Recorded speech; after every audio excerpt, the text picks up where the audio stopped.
എല്ലാവർക്കും നമസ്കാരം. Pinkies diaries എന്ന നമ്മുടെ യൂട്യൂബ് ചാനലിലേക്ക് എല്ലാവർക്കും സ്വാഗതം.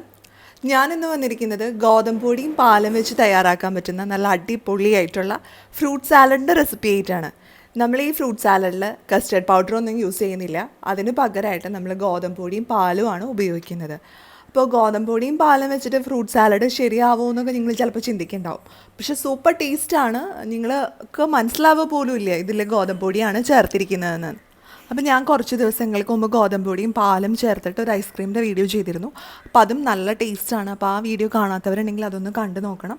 അപ്പോൾ നമ്മൾ ഇന്ന് ഗോതമ്പ് പൊടിയും പാലും പഞ്ചസാരയാണ് നമുക്ക് മെയിനായിട്ട് വേണ്ട 3 പ്രധാനമായിട്ടുള്ള ഇൻഗ്രീഡിയൻസ് എന്ന് പറയുന്നത്. പിന്നെ നമുക്ക് കുറച്ച് ഫ്രൂട്ട്സ് വേണം. അപ്പോൾ ഫ്രൂട്ട്സ് നിങ്ങളുടെ കയ്യിൽ എന്തൊക്കെ ഫ്രൂട്ട്സാണോ ഉള്ളത് അതെടുക്കാം.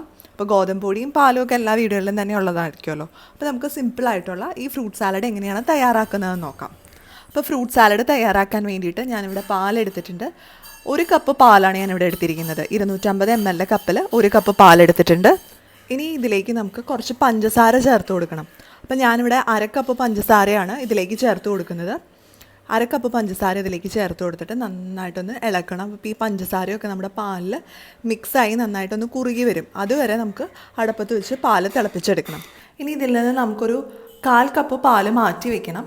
അപ്പോൾ ഈ 1/4 കപ്പ് പാല് നമ്മുടെ ഗോതമ്പ് പൊടിയായിട്ട് മിക്സ് ചെയ്തെടുക്കാൻ വേണ്ടിയിട്ടാണ്. അപ്പോൾ ഞാനിവിടെ 1 ടേബിൾ സ്പൂൺ ഗോതമ്പ് പൊടി എടുത്തിട്ടുണ്ട്. ഇനി നമുക്കിതിലേക്ക് നമ്മൾ മാറ്റി വെച്ച 1/4 കപ്പ് പാല് ചേർത്ത് നന്നായിട്ടൊന്ന് മിക്സ് ചെയ്തെടുക്കാം. അപ്പോൾ ഈ ഗോതമ്പ് പൊടി നമ്മുടെ പാലിൽ നന്നായിട്ട് മിക്സ് ആവുന്നവരെ ഒന്ന് ഇളക്കി കൊടുക്കണം. ഇത് ഞാൻ പാക്കറ്റിൽ വാങ്ങാൻ കിട്ടുന്ന ഗോതമ്പ് പൊടിയാണ് കേട്ടോ എടുത്തിരിക്കുന്നത്. നിങ്ങളുടെ കയ്യിൽ നമ്മൾ മില്ലിലൊക്കെ പൊടിച്ചെടുക്കുന്ന ഗോതമ്പ് പൊടി ഉണ്ടെങ്കിൽ അതാണെങ്കിലും നല്ലതാണ്. ഏറ്റവും നല്ലത് അതാണ്. അപ്പോൾ ഏത് ഗോതമ്പ് പൊടി വേണമെങ്കിലും നമുക്ക് ഉപയോഗിക്കാവുന്നതാണ്. അപ്പോൾ ഈ ഗോതമ്പ് പൊടി നന്നായിട്ടൊന്ന് മിക്സായി വന്നിട്ടുണ്ട്. ഇനി നമുക്കിത് പാലിലേക്ക് ചേർത്ത് കൊടുക്കണം. പാലിലേക്ക് ചേർക്കുന്നതിന് മുന്നായിട്ട് ഞാനിവിടെ കുറച്ച് പാല് 1 ടേബിൾ സ്പൂൺ പാലിലേക്ക് കുറച്ച് കുങ്കുമപ്പൂവ് എടുത്ത് മിക്സ് ചെയ്ത് വെക്കുകയാണ്. അപ്പോൾ നമ്മുടെ കസ്റ്റർഡിന് ഒരു കളറൊക്കെ കിട്ടാൻ വേണ്ടിയിട്ടാണ് ഇങ്ങനെ ചെയ്യുന്നത്. നിങ്ങളുടെ കയ്യിൽ കുങ്കുമപ്പൂവ് ഇല്ലെങ്കിൽ ചെറിയതായിട്ട് മഞ്ഞൾപ്പൊടി ഇല്ലേ, ഒരു നുള്ളു മഞ്ഞൾപ്പൊടി ഇട്ട് കൊടുത്താലും മതി. മഞ്ഞൾപ്പൊടിയുടെ ടേസ്റ്റ് ഒന്നും പാലിൽ വരില്ല, നമ്മുടെ കസ്റ്റർഡിനൊന്നും വരില്ല, പക്ഷേ നല്ലൊരു കളറ് കിട്ടും.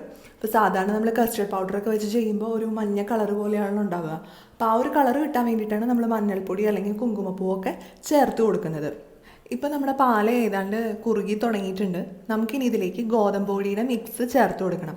അപ്പോൾ ഒറ്റയടിക്ക് ഒഴിച്ച് കൊടുക്കരുത്, കുറച്ച് കുറച്ചായിട്ട് ഒഴിച്ച് നന്നായിട്ടൊന്ന് മിക്സ് ചെയ്തെടുക്കണം. ഒറ്റയടിക്ക് ഒഴിച്ച് കൊടുത്താൽ ഇതിൽ കട്ടകൾ കെട്ടാനായിട്ട് ചാൻസ് ഉണ്ട്.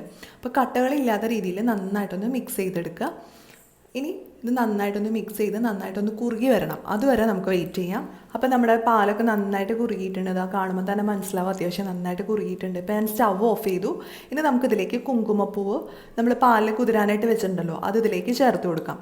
അപ്പോൾ ഈ സമയത്ത് ഞാൻ കുറച്ച് ഏലക്കാപ്പൊടിയും കൂടി ഈ പാലിലിട്ട് കൊടുത്തിട്ടുണ്ട്. അപ്പോൾ നമ്മുടെ ആ ഒരു കസ്റ്റർഡിന് നല്ലൊരു ടേസ്റ്റ് കിട്ടാൻ വേണ്ടിയാണ് ഞാൻ ഏലക്കാപ്പൊടി ചേർത്ത് കൊടുത്തിരുന്നത്. അപ്പോൾ നിങ്ങൾക്ക് ഏലക്കയുടെ പൊടി ഇഷ്ടമല്ലെങ്കിൽ അല്ലെങ്കിൽ അതിൻ്റെ ടേസ്റ്റ് ഇഷ്ടമല്ലെങ്കിൽ നിങ്ങൾക്ക് വാനില എസൻസ് ചേർത്ത് കൊടുക്കാവുന്നതാണ്. വാനില എസൻസോ അല്ലെങ്കിൽ നിങ്ങളുടെ കയ്യിൽ വേറെ എന്തെങ്കിലും എസൻസ് ഉണ്ടെങ്കിൽ അതായാലും മതി. അപ്പോൾ അതൊക്കെ ഓരോരുത്തരുടെ ഇഷ്ടത്തിനനുസരിച്ച് ചേർത്ത് കൊടുക്കാവുന്നതാണ്. അപ്പോൾ ഇനി ഇത് നന്നായിട്ടൊന്ന് ചൂടാറണം. ചൂടാറിയ ശേഷം വേണം നമുക്കിത് ഫ്രൂട്ട്സൊക്കെ ആയിട്ട് മിക്സ് ചെയ്ത് സാലഡ് തയ്യാറാക്കാനായിട്ട്. അപ്പോൾ ഇത് ചൂടാറാൻ വേണ്ടി നമുക്ക് വെക്കാം.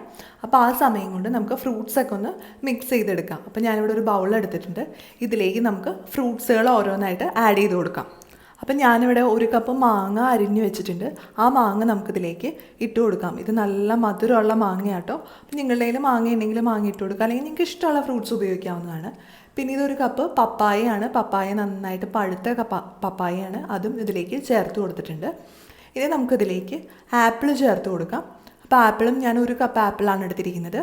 അപ്പോൾ ഈ ആപ്പിളും ചെറുതായി അരിഞ്ഞിട്ടാണ് ഞാനിതിലേക്ക് ഇട്ട് കൊടുത്തിരിക്കുന്നത്. ഇനി നമുക്കിതിലേക്ക് മാതള നാരങ്ങ ചേർത്ത് കൊടുക്കാം. അപ്പം ഞാനിവിടെ 1 കപ്പ് മാതള നാരങ്ങ അല്ലികളായിട്ട് എടുത്തിട്ട് അത് ഇതിലേക്ക് ഇട്ട് കൊടുക്കുന്നുണ്ട്. അപ്പം നിങ്ങളുടെ കയ്യിൽ ഇഷ്ടമുള്ള ഫ്രൂട്ട്സ് എന്തൊക്കെയാണോ ഉള്ളത് അതൊക്കെ ചേർത്ത് കൊടുക്കാവുന്നതാണ്. പിന്നെ ഇതെല്ലാം കൂടി നന്നായിട്ടൊന്ന് മിക്സ് ചെയ്തെടുക്കാം. അപ്പോൾ പഴമൊക്കെ ഉണ്ടെങ്കിൽ പഴവും കൂടി ചേർത്ത് കൊടുത്തു കഴിഞ്ഞാൽ കുറച്ചും കൂടി ടേസ്റ്റ് കൂടും. അപ്പം ഞാനിവിടെ പഴമൊന്നും ചേർത്ത് കൊടുത്തിട്ടില്ല. ഇതിന് മുമ്പ് ഞാനൊരു കസ്റ്റർഡിൻ്റെ വീഡിയോ ചെയ്തിട്ടുണ്ട്, ഫ്രൂട്ട് സാലഡിൻ്റെ. അതിൽ ഞാൻ കസ്റ്റർഡ് പൗഡർ ഉപയോഗിച്ചിട്ടാണ് തയ്യാറാക്കുന്നത്. അപ്പോൾ അത് കാണാത്തവരുണ്ടെങ്കിൽ അതൊന്ന് കണ്ടു നോക്കണം. അത് വളരെ എളുപ്പമാണ്, ഇത്രയും കൂടി ബുദ്ധിമുട്ടില്ല അത് തയ്യാറാക്കാനായിട്ട്. അപ്പോൾ ഇപ്പോൾ നമ്മുടെ ഗോതമ്പ് പൊടിയും പാലും കൂടി ഉള്ള മിക്സ് നന്നായിട്ട് ചൂടാറി വന്നിട്ടുണ്ട്. അപ്പോൾ നിങ്ങൾക്ക് നോക്കുമ്പോൾ കാണാൻ പറ്റുമല്ലോ കളറൊക്കെ ഒന്ന് ചേഞ്ചായി വന്നിട്ടുണ്ട്. ആ കുങ്കുമപ്പൂവിൻ്റെ കളർ കൊണ്ട് തന്നെ അത് കളറൊക്കെ ഒന്ന് മാറി വന്നിട്ടുണ്ട്. ഇനി നമുക്കിത് നമ്മുടെ ഫ്രൂട്ട്സിൻ്റെ മിക്സിലേക്ക് ഒഴിച്ചു കൊടുക്കാം. അപ്പോൾ ഇത് വേണമെങ്കിൽ നിങ്ങൾക്ക് മിക്സിയിലിട്ട് നന്നായിട്ടൊന്ന് അടിച്ച ശേഷം മിക്സ് ചെയ്താൽ മതി. അങ്ങനെ ചെയ്താലും കുഴപ്പമൊന്നുമില്ല. അപ്പോൾ ആ കുങ്കുമപ്പൂവൊക്കെ നന്നായിട്ട് അരഞ്ഞ് കിട്ടും. അപ്പോൾ ഞാനിവിടെ മിക്സിയിലൊന്നും അരച്ചിട്ടില്ല, ജസ്റ്റ് അങ്ങോട്ട് ഇട്ട് കൊടുക്കുകയാണ് ചെയ്തത്. അപ്പോൾ ഒരുപാട് കുറുകി പോകണമെങ്കിൽ ഗോതമ്പ് പൊടി ഒരുപാട് അങ്ങോട്ട് കുറുകി പോയിട്ടുണ്ടെങ്കിൽ മിക്സിയുടെ ജാറിലിട്ട് ചെറുതായിട്ടൊന്ന് അടിച്ചെടുത്ത ശേഷം ഈ ഫ്രൂട്ട്സിൻ്റെ മിക്സിലേക്ക് ഒഴിച്ചു കൊടുത്താലും മതി. അപ്പോൾ ഈ ഫ്രൂട്ട്സ് നമ്മുടെ പാലും ഗോതമ്പൊടിയും കൂടിയുള്ള മിക്സും ഒക്കെ ആയിട്ട് ചേർന്ന് നന്നായിട്ട് മിക്സ് ആവുന്ന രീതിയിൽ ഒന്ന് ഇളക്കി കൊടുക്കുക. എല്ലാ ഭാഗത്തേക്കും ഇത് എത്തുന്ന രീതിയിൽ നന്നായിട്ടൊന്ന് മിക്സ് ചെയ്തെടുക്കുക. അതിനുശേഷം ഇത് ഫ്രിഡ്ജിൽ വെച്ച് നന്നായിട്ടൊന്ന് തണുപ്പിച്ചെടുത്ത ശേഷം നമുക്ക് കഴിക്കാവുന്നതാണ്. സൂപ്പർ ടേസ്റ്റാണ്. ആരും പറയില്ല ഇതിൽ ഗോതമ്പൊടിയും പാലാണെന്ന്, ആരും പറയില്ല, ആർക്കും മനസ്സിലാവുക പോലുമില്ല.